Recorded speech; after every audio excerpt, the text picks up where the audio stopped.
दीवानापन episode 117। अब आगे। रमन इस वक्त अपने घर पर था।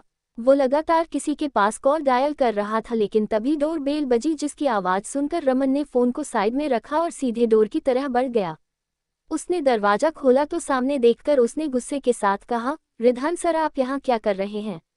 रिधान तिरछा मुस्कुराते हुए अंदर की तरफ बढ़ते हुए बोला, मैंने सोचा ससुर जी से भी मिल लिया जाए। ससुर जी शब्द सुनते ही रमन के एक्सप्रेशंस बदल गए और वो तुरंत शॉक्ड होकर बोला, क्या ससुर जी, ये क्या बकवास कर रहे हैं आप रिधान सर? इसके जवाब में रिधान ने हंसते हुए कहा, बकवास नहीं कर रहा हूँ ससुर जी, बल्कि बिल्कुल सच कह रहा हूँ। अब आप मेरे ससुर जी बन गए हैं। क्या आप चाहते हैं कि मैं आपको एक्सप्लेन करूँ? ये सब सुनकर पता नहीं क्यों पर रमन के चेहरे पर पसीने आने लगे। वो तुरंत घबरा कर बोला, नहीं, ऐसा नहीं हो सकता, आप मेरी बेटी से शादी नहीं कर सकते, ये बहुत गलत है, ये हरगिज नहीं हो सकता। रिधान इसके जवाब में जोर जोर से किसी शैतान की तरह हंसते हुए बोला, गलत को ही तो सही बनाता हूँ मैं, और अफसोस की बात है कि आपकी बेटी अब मुझ जैसे गलत इंसान की बीवी बन चुकी है। वैसे आपको क्या लगता है, क्या वो आपको एक्सेप्ट करेगी? ये सुनते ही रमन जैसे लाचार हो गया। उसकी आंखों में आंसू आ गए और उसने कहा, आप सब ने मेरे साथ बहुत बड़ा खेल खेला है। पहले आपके डैड ने मुझसे मेरी बेटी से दूर कर दिया और अब आपने मेरी ही बेटी से शादी करके उसे हमेशा के लिए मुझसे दूर कर दिया। मैंने क्या क्या सोचा था उसके लिए? मैंने सोचा था मैं उसके पास जाऊंगा, उसे मनाऊंगा, उसे अपने पास रखूंगा, लेकिन शायद मेरी किस्मत में एक बेटी का प्यार लिखा ही नहीं था। ये कहते हुए रमन का गला भर आया, लेकिन रिधान ने बिना किसी भाव के साथ कहा, मैं यहाँ पर आपको सिर्फ एक वार्निंग देने आया हूँ। मेरी बीवी के आसपास जाने की भी कोशिश मत कीजिएगा। हाँ, मुझे पता है आपके अंदर ये बाप वाला प्यार कुछ ज़्यादा ही उम्र रहा है, लेकिन उसे कंट्रोल कीजिए, क्योंकि जब आपने उस वक्त अपने आप को कंट्रोल किया जब आपकी बेटी को आपके प्यार की ज़रूरत थी, तब अब उसको आपकी कोई ज़रूरत नहीं है, क्योंकि मैं उसे हर तरह का प्यार दे रहा हूँ। बहुत जल्द उसके दिमाग से ये खानदान और परिवार का भी भूत उतर जाएगा। उसके बाद वो सिर्फ मेरी होकर रह जाएगी, इसलिए बेटर होगा कि आप उसकी परछाई से भी दूर रहे। ये कहते हुए वो वहां से बाहर निकल गया। इधर रमन ये सब कुछ सुनकर बस शॉक्ड हो गया और वही धम से सोफे पर बैठ गया। इधर दूसरी तरफ अपार्टमेंट में आशी गुस्से से चिल्लाते हुए बोली, आखिर क्यों हमेशा मेरे साथ ही ऐसा होता है?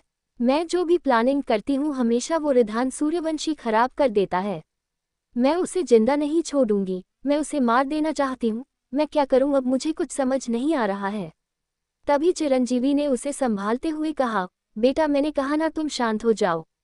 अभी के लिए सिचुएशन काफी ज्यादा गर्म है, अभी हम कुछ नहीं कर सकते। वो रिधान जन्नत के आसपास कुछ ज्यादा ही सिक्योरिटी लगा चुका है, हम जन्नत तक चाहकर भी नहीं पहुंच सकते, इसलिए तुम कोई और तरीका ढूंढो। ये सुनकर दांत पीसते हुए आशी ने कहा, मेरे पास कोई दूसरा तरीका नहीं है। मैं सिर्फ उस जन्नत को मारकर उस रिधान को तड़पाना चाहती थी, लेकिन जब से उसकी शादी हुई है तब से जैसे ये नामुमकिन सा लग रहा है। लेकिन तभी अचानक से चिरंजीवी के दिमाग में कुछ आया और वो शातिर स्माइल के साथ बोले, तुम अभी भी एक काम कर सकती हो और मुझे पता है वो काम बहुत असर करेगा। ये सुनकर आशी ने नासमझी में कहा, कैसा काम? इसके जवाब में चिरंजीवी उसे कुछ समझाने लगा, जिसे सुनते ही आशी के भाव बदल गए और उसके चेहरे पर भी एक शातिर स्माइल आ गई। इधर दूसरी तरफ रात के करीब 11 बजे बज रहे थे। जन्नत इस वक्त बालकनी में टहल रही थी। उसकी आंखों में नींद का एक कतरा भी नहीं था और वो बस सुनसान रात को ही देख रही थी। तभी उसे कार रुकने की आवाज़ सुनाई दी, जिसे सुनकर उसने एक नज़र बाहर की तरफ देखा। कार से रिधान बाहर निकल रहा था। रिधान को देखकर जन्नत ने उससे मुंह फेर लिया, लेकिन रिधान की नज़र उसके ऊपर चली गई, जिसे देखकर उसके चेहरे पर एक तिरछी स्माइल आ गई और वो अंदर की तरह बढ़ते हुए बोला, मुझसे मुंह फेरकर तुमने सही नहीं किया, इसकी पनिशमेंट के लिए तैयार रहो। इधर जन्नत बैग की तरफ जाते हुए बोली, उस इंसान का चेहरा भी नहीं देखना मुझको, उस इंसान ने मेरे साथ जो कुछ भी किया है मैं इसके लिए उसे माफ़ नहीं करूंगी। ये कहते हुए वो बेड पर लेट गई। वो अभी खुद को ब्लैंकेट से कवर करती उससे पहले ही रिधान कमरे में एंटर हुआ और एंटर होते ही उसने टाई की नोट को निकाल कर जमीन पर फेंक दिया और सीधे उसकी तरफ बढ़ गया। रिधान को ऐसे तेजी के साथ अपने तरफ आते देख जन्नत की आंखें बड़ी हो गई और वो तुरंत घबराते हुए बोली, रिधान, ये क्या कर रहे हैं आप? लेकिन तभी रिधान नीचे झुका और उसके होठों को अपने होठों से बुरी तरह दबा लिया। जन्नत एकदम से कसमसा गई। उसने कसकर रिधान के कंधे को पकड़ लिया। रिधान उसे पैशनेटली चूमने लगा। जन्नत की आंखों में दर्द से आंसू आ गए।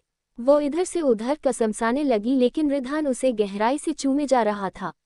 जब जन्नत को सांस लेने में तकलीफ हुई तब उसने पूरी ताकत से रिधान को धक्का दिया, लेकिन रिधान उसके और भी ज्यादा करीब आ गया और उसके पूरे गले और गर्दन पर चूमने लगा। जन्नत सिसकियां लेने लगी। वो बेड पर इधर से उधर कसमसाने लगी। उसने कसमसाते हुए कहा, रिधान स्टॉप इट, मुझे दर्द हो रहा है, ये क्या कर रहे हैं आप? लेकिन रिधान जैसे पागल हो गया था।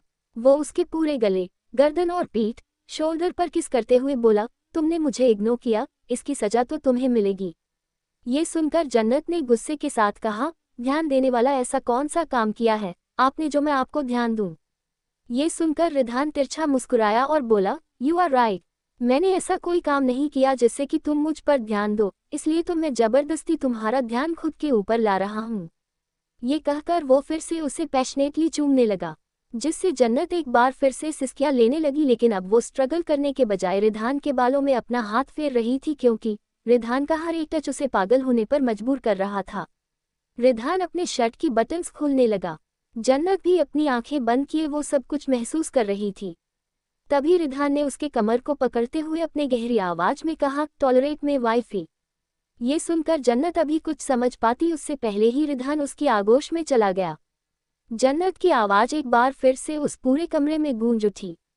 उसकी आंखों से झरझर करके आंसू बह गए। रिधान बिना रुके उसे लगातार गहराई से प्यार करने लगा और जन्नत की भी लगातार कमरे में आवाज गूंजने लगी। 2 घंटे बाद सांसों की आवाज कमरे में बंद हो गई थी। जन्नत इस वक्त पसीने से लथपथ बेहाल हालत में चुपचाप बेड पर लेटी हुई थी। उसकी आंखें सीलिंग को ही घूर रही थी और वॉशरूम में शावर चलने की आवाज आ रही थी। जन्नत का चेहरा बिल्कुल लाल था, आंखें भी लाल थी। वो सीलिंग को घूरते हुए खुद से बोली, मैंने कभी सपने में भी नहीं सोचा था कि मेरे साथ ये सब कुछ होगा। वो इंसान अपनी मनमर्जी मेरे ऊपर ऐसे करेगा। उस इंसान को बिल्कुल भी फर्क नहीं पड़ता कि मैं इस चीज के लिए राजी हूं भी या नहीं। उसे सिर्फ और सिर्फ अपनी प्यास बुझानी होती है। ये कहते हुए उसने अपने कमर को सहलाया। उसे बहुत ज्यादा दर्द महसूस हो रहा था। उसने एक नज़र पेन किलर की तरफ देखा और फिर उसने उस पेन किलर को ले लिया, क्योंकि पिछले 2 दिनों से रिधान उसे बिल्कुल भी छोड़ नहीं रहा था। वो उसे लगातार प्यार कर रहा था, जिस वजह से जन्नत को लगातार पेन किलर खाना पड़ रहा था। कुछ ही देर में वॉशरूम का दरवाजा खुला। रिधान एक टॉवल में बाहर निकला। जन्नत उससे मुंह फेरना चाहती थी, लेकिन तभी उसकी नज़र रिधान के पीठ और 8 पैक एब्स पर गई, जिसे देखकर उसका चेहरा एक बार फिर से बुरी तरह लाल हो गया, क्योंकि इस वक्त रिधान की पीठ और एब्स पर उसकी उंगलियों और नाखूनों के निशान बहुत ही गहराई से दिख रहे थे। तभी रिधान ने उसकी तरफ देख तिरछा मुस्कुराते हुए कहा, मुझे ऐसे क्यों देख रही हो, कहीं तुम्हारा फिर से मूड तो नहीं बन गया है? ये सुनते ही जन्नत ने अपने थूक को गटका और गुस्से से बोली, इतने भी कोई खास नहीं है आपको देखकर मेरा मूड बन जाए। ये सुनकर रिधान की आंखें छोटी हो गई। उसने उसकी तरफ कदम बढ़ाते हुए बोला, क्या सच में? जन्नत फिर से अपना थूक गटकने लगी। इसमें कोई शक नहीं था कि रिधान बहुत ज्यादा हॉट था और वो उससे नज़र भी नहीं मिलाना चाहती थी। वो तुरंत अपनी नज़रें फेरने लगी तो रिधान ने उसके बालों को पकड़ते हुए कहा, तुम्हारा मूड मुझे देखकर बने या ना बने, लेकिन तुम्हें देखकर मेरा मूड जरूर बन जाता है, और अगर तुम नहीं चाहती कि अब दोबारा से मेरा मूड बने तो जाओ जाकर मेरे लिए डिनर बनाओ, क्योंकि मैं आज तुम्हारे हाथ से डिनर करना चाहता हूँ। ये सुनते ही जन्नत के भाव बदल गए। वो गुस्से से बोली, क्या आपने मेरी हालत चलने लायक छोड़ी है कि मैं आपके लिए डिनर जाकर बनाऊं? ये सुनकर रिधान तिरछा मुस्कुराया और बोला, कोई बात नहीं, मैं तुम्हें अपनी गोद में लेकर किचन में जाऊंगा और फिर तुम वहां पर आराम से डिनर बनाना, तुम्हें कहीं भी चलने की जरूरत नहीं है। मैं तुम्हारा सपोर्ट सिस्टम बनूंगा। ये सुनकर जन्नत ने दांत पीसते हुए कहा, यू नो व्हाट रिधान, बेशर्मी की भी हद होती है और आपने बेशर्मी में पीएचडी कर रखी है। ये सुनकर रिधान ने बिना किसी भाव के साथ कहा, हाँ मुझे पता है तुम कोई, और दूसरी बात मुझे बताओ, और अगर कोई बात नहीं है तो मेरे लिए डिनर बनाओ, क्योंकि तुम्हें खाने के बावजूद भी मैं भूखा हूँ। ये सुनकर जन्नत गुस्से से कसमसाने लगी और रिधान सीधे क्लोजेट की तरफ बढ़ गया। लगभग आधे घंटे बाद डाइनिंग एरिया। इस वक्त डाइनिंग टेबल पर फ्राइड राइस, कढ़ी सवे की गई थी। जन्नत चुपचाप चेयर पर बैठी हुई थी और रिधान डिनर को घूर रहा था। उसे ऐसे डिनर को घूरते देखकर जन्नत ने चिढ़कर कहा, अब क्या हुआ आपको? जहां तक मुझे पता है आपको तो ये पसंद है ना? ये सुनकर रिधान ने उसे घूरते हुए कहा, पर तुम्हें कैसे पता कि मुझे ये पसंद है? जहां तक मुझे पता है तुम घर पर तो मुझ पर ध्यान नहीं देती थी और हमेशा मुझसे डरकर दूर भागती थी। ये सुनते ही अचानक से जन्नत के एक्सप्रेशन बदल गए। वो तुरंत अपनी नज़र चुराते हुए बोली, वो एक्चुअली मुझे मॉम से पता चला था। तभी रिधान ने उसकी चेयर को अपने तरफ खींच लिया। जन्नत सीधे रिधान की गोद में आई। रिधान उसे गौर से देखते हुए बोला, तुम मुझसे झूठ बोल रही हो। सच सच बताओ, तुम मेरे बारे में जानने की कोशिश करती थी ना। ये सुनकर जन्नत ने चिढ़कर कहा, आप खुद को इतना काबिल क्यों समझते हैं? आपको पता है ना कि मैं आपसे कितना डरती थी, तो मैं आपके बारे में क्यों जानना चाहूंगी? बचपन में आपने मुझे बहुत डराया था और जब आप वापस आए थे तब भी आप मुझे सिर्फ डराते रहते थे। ये कहकर उसने मुंह फुला लिया। रिधान उसे कुछ पल तक घूरता रहा और फिर उसकी तरफ खाने का पहला बाइट बढ़ाते हुए बोला, पहले तुम इसे खाओ। ये सुनकर जन्नत ने नासमझी में कहा, लेकिन क्यों? ये मैंने आपके लिए बनाया है। आपको तो बहुत भूख लगी थी ना। रिधान उसे घूरते हुए बोला, मुझे तुम पर यकीन नहीं है। क्या पता इस खाने में तुमने जहर मिलाया हो और मैं खाकर मर जाऊं और फिर तुम मुझसे दूर चली जाओ। रिधान की ऐसी बात सुनकर जन्नत अब पागल होने लगी, लेकिन उसने खुद को कंट्रोल किया और बोली, यू नो वॉट रिधान, आपसे बहस करना बेकार है। ये कहते हुए उसने गुस्से से खाने का पहला बाइट लिया। रिधान के चेहरे पर गहरी स्माइल आ गई और उसने उसके होठों को मसलते हुए अपने होठों से लगा लिया। जन्नत की आंखें बड़ी हो गई। उसने कसकर रिधान को दूर धक्का देते हुए कहा, रिधान आप मुझे छोड़ दीजिए। जहां देखो वही मेरे साथ ये गंदे काम करने लगते हैं। ये सुनकर रिधान अपनी आंखें छोटी करके बोला, ये कोई गंदा काम नहीं है, बल्कि मैं तो तुम्हें अपने प्यार में पागल करने की कोशिश कर रहा हूँ। ये सुनकर जन्नत अपने दांत दिखाते हुए बोली, for your kind information mister Ridhan Suryavanshi, जन्नत सूर्यवंशी कभी आपके प्यार में नहीं पागल होगी। ये सुनकर रिधान ने उसे घूरते हुए कहा, तुम्हारा नाम अब बदल चुका है। तुम अब रिधान जन्नत सूर्यवंशी बन चुकी हो। ये सुनते ही जन्नत एक सेकंड के लिए चुप हो गई। बचपन से लेकर आज तक वो खुद को सूर्यवंशी खानदान का समझती थी। वो एक तरह से रिधान को अपना भाई समझती थी, लेकिन आज सिचुएशन ऐसे बदल गई कि कुछ समझ नहीं पा रही थी कि वो खुद से क्या बोले। उसने चुपचाप अपना सिर नीचे झुका लिया। तभी फोन एक साथ ही दोनों का रिंग हुआ। जन्नत ने अपने फोन की तरफ देखते हुए कहा, एक साथ हम दोनों के फोन पर कैसे नोटिफिकेशन आए हैं? रिधान ने इस पर कुछ रिएक्शन नहीं दिया, लेकिन जन्नत अपना फोन उठाए और उसे चेक करने लगी। लेकिन जैसे ही उसने फोन पर शो हो रहा है न्यूज को देखा, वो बिल्कुल दंग रह गई और शॉक होकर रिधान को देखकर बोली, रिधान ये सब क्या है? तो वही रिधान के एक्सप्रेशन भी डार्क हो गए। एपिसोड 118 अब आगे। जन्नत ने शॉक होकर रिधान की तरफ देखते हुए कहा, रिधान ये सब कुछ क्या है? मुझे तो यकीन नहीं हो रहा है। इसके जवाब में उसने उसके हाथ से फ़ोन लिया और कुछ पल फ़ोन की तरफ देखते रहने के बाद उसने फ़ोन को बंद करते हुए कहा, तुम्हें दिन पर ध्यान देना चाहिए, फालतू की बातों पर नहीं। तभी जन्नत ने परेशान होकर कहा, लेकिन रिधान मुझे समझ नहीं आ रहा है। हमारी फैमिली के बारे में इतनी गलत बातें फैलाई जा रही हैं और आप दिन पर ध्यान देने की बात कैसे कर सकते हैं?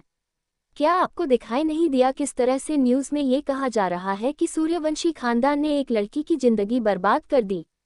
वह लड़की सूर्यवंशी खानदान की बेटी थी और उन्होंने हमेशा से सिर्फ बेटों को ही बढ़ावा दिया है, इसलिए बेटी को उन्होंने खुद से दूर कर दिया।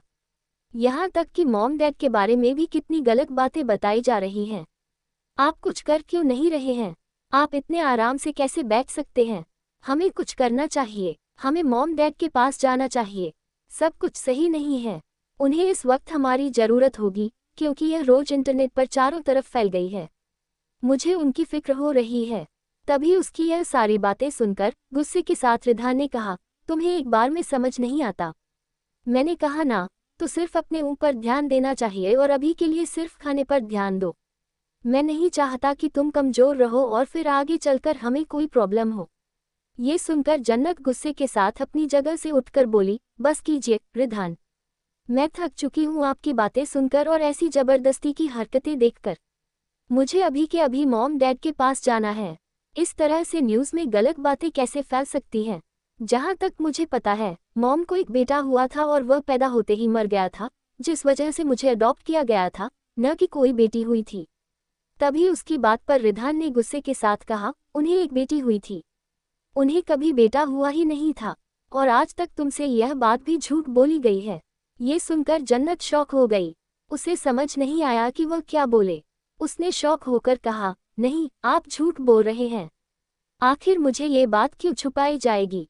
और क्या वाकई उनकी एक बेटी हुई थी? इसका मतलब आपकी बहन मर चुकी है। तभी रिधान गुस्से से अपनी जगह से खड़े होते हुए बोला, तुम्हें बहुत ज्यादा सवालों के जवाब मिल जाएंगे।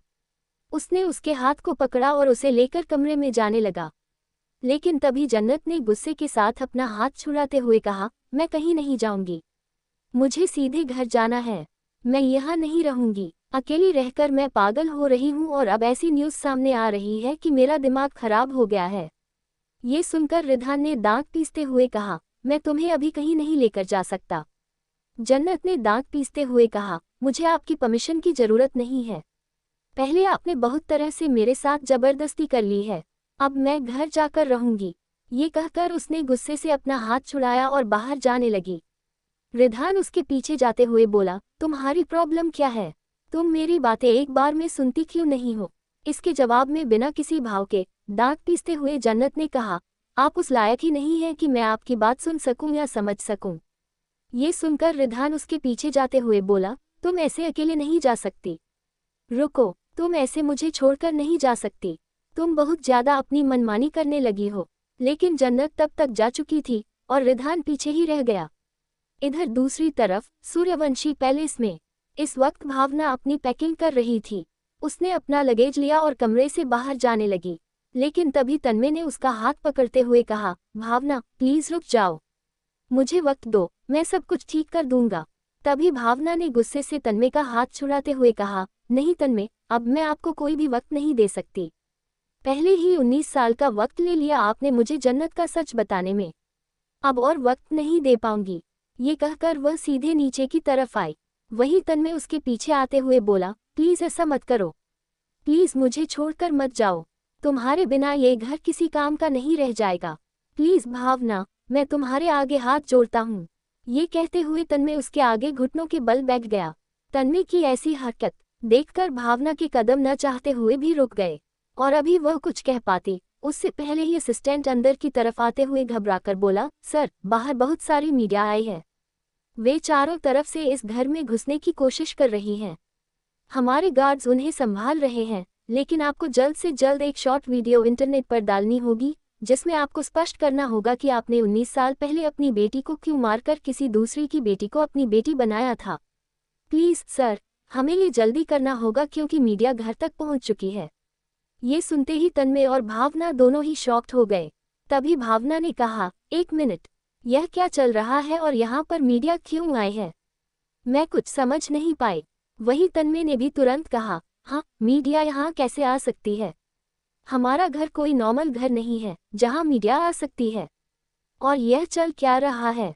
मैं क्यों ऐसा वीडियो बनाऊं कि 19 साल पहले मैंने अपनी बेटी को मारकर दूसरी बेटी को अपनी बेटी बनाया? देखो, बकवास बंद करो और क्या चल रहा है, साफ साफ बताओ। तभी असिस्टेंट ने तुरंत अपना फोन उठाया और तन्मय की तरफ बढ़ते हुए बोला, आप खुद देख लीजिए, सब समझ आ जाएगा। ये सुनकर तन्मय ने तुरंत फोन देखा और जैसे ही उन्होंने फोन देखा वह बिल्कुल सन्न रह गए। उनके चेहरे पर पसीना आ गया। वह तुरंत बोले, ये कैसे हो सकता है?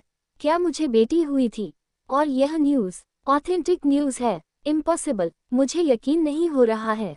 वही भावना ने भी यह सुना तो उसका भी कुछ यही हाल हुआ।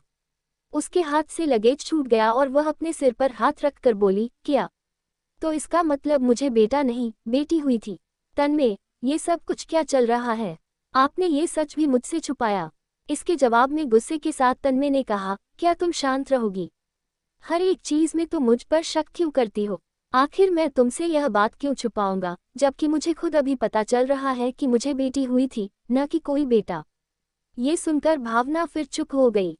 लेकिन तभी असिस्टेंट ने कहा, सर, बाहर मीडिया काफी ज्यादा है और वे लगातार आपको बहुत बुरा कह रही है।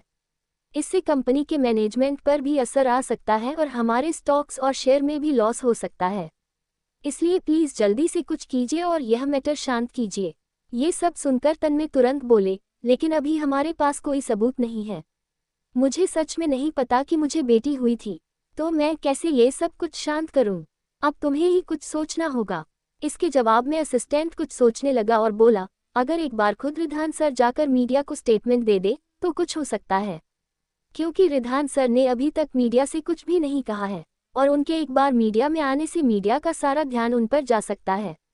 यही अब हमारे पास आखिरी रास्ता बचा है। ये सुनते ही तन्मय ने तुरंत कहा, मैं अभी रिधान के पास कॉल करता हूँ।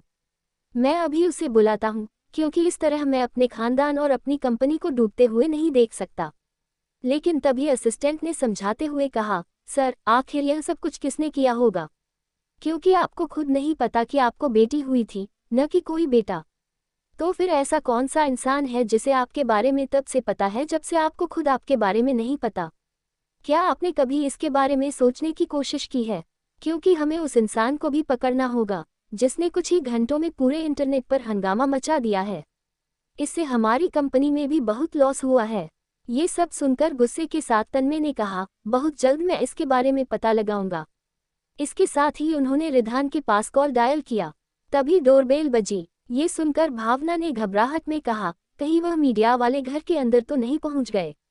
ये सुनकर असिस्टेंट दरवाजे की तरफ बढ़ते हुए बोला, नहीं मैडम, हमारी सिक्योरिटी काफ़ी ज़्यादा टाइट है, वे ऐसा नहीं कर सकते। ये कहते हुए उसने दरवाज़ा खोला तो सामने रिधान और जन्नत खड़े थे। उन दोनों को एक साथ देखकर और जन्नत को रेड साड़ी में, मांग में भरा हुआ सिंदूर और गले में मंगलसूत्र के साथ तैयार हुए देखकर भावना बिल्कुल शॉक हो गई और बस उन्हें ही देखती रह गई। एपिसोड 119। अब आगे। रात का वक्त था। इस वक्त भावना सोफे पर परेशान हालत में बैठी हुई थी। मीडिया वाले अब वहां से जा चुके थे, लेकिन उन्हें अभी भी काफी ज्यादा टेंशन हो रही थी। उन्होंने खुद से कहा, क्या सच में मुझे बेटी हुई थी? पर मुझसे झूठ क्यों बोला गया? मुझे कुछ समझ नहीं आ रहा है। तभी डोर बेल बजी। डोर बेल की आवाज सुनकर भावना ने गेट की तरफ देखा और तभी एक नौकर ने जाकर दरवाजा खोला। भावना ने जैसे ही सामने देखा वो एक पल के लिए शॉक्ड हो गई और शॉक होकर बोली, रिधान जन्नत। इस वक्त जन्नत और रिधान गेट पर खड़े थे। जन्नत को ऐसी गेटअप में देखकर भावना बिल्कुल शॉक हो गई। वो तुरंत उसके पास आए और उसे ऊपर से नीचे तक देखकर बोली, ये सब क्या है और तुमने ये क्या कर रखा है अपने साथ?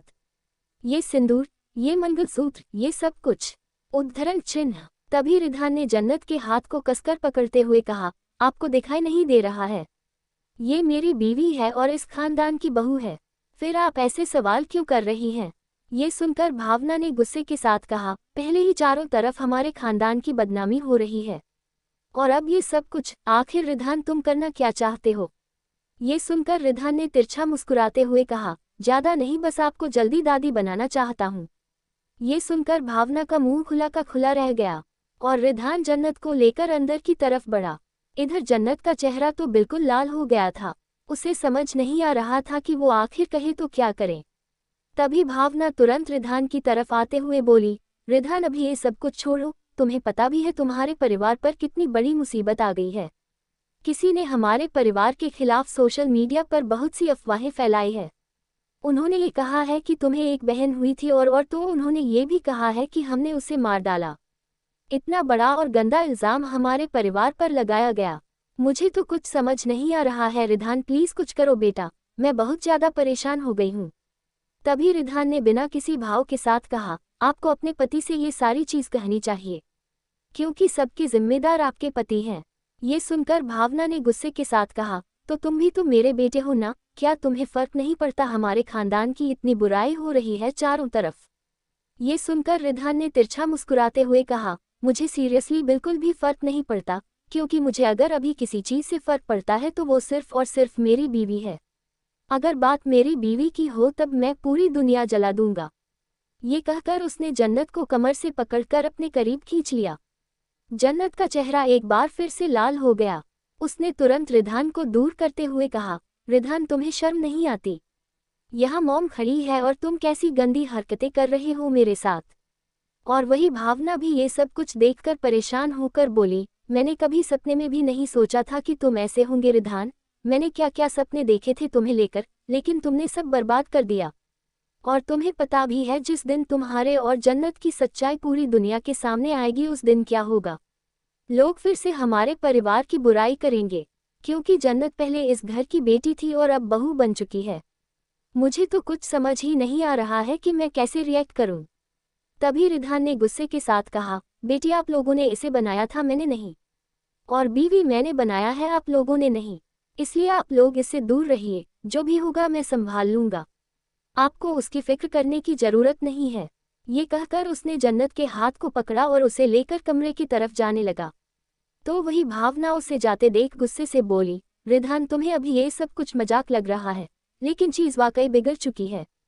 उद्धरण चिन्ह। रिधान ने इस बात का कोई जवाब ही नहीं दिया। वो जन्नत को खींचते हुए वहां से लेकर चला गया। इधर कमरे में आते ही जन्नत ने गुस्से से अपना हाथ छुड़ाया और बोली, बस करिए रिधान, आखिर आप इतने ज्यादा बेशर्म कैसे हो सकते हैं? आपकी हिम्मत कैसे हुई मॉम के सामने ऐसी बातें करने की? आपको पता है वो कितनी ज्यादा परेशान है। आपको तो उनकी परेशानी का हल निकालना चाहिए, ना कि ऐसी बातें करनी चाहिए।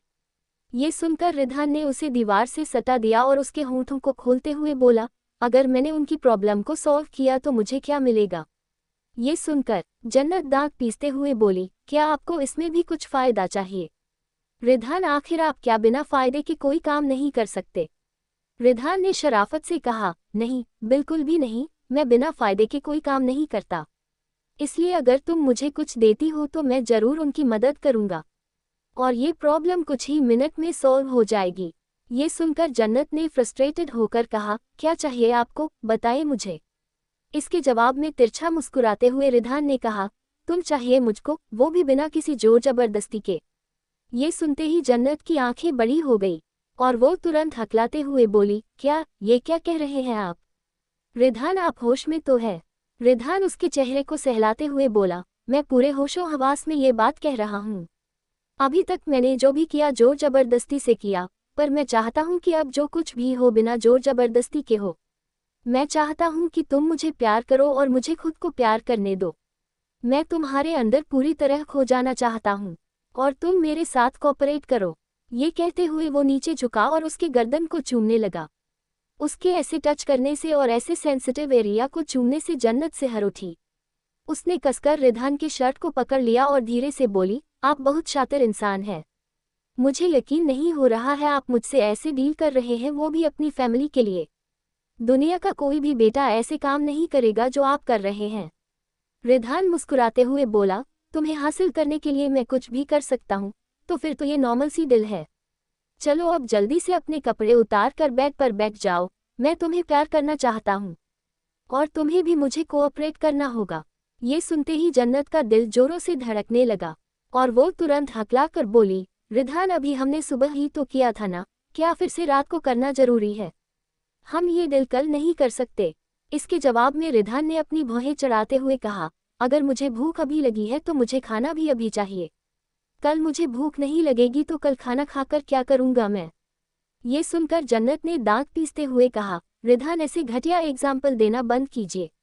उद्धरण चिन्ह। ये सुनकर रिधान ने जोर जोर से हंसते हुए कहा, तुम बहुत ही ज्यादा क्यूट हो।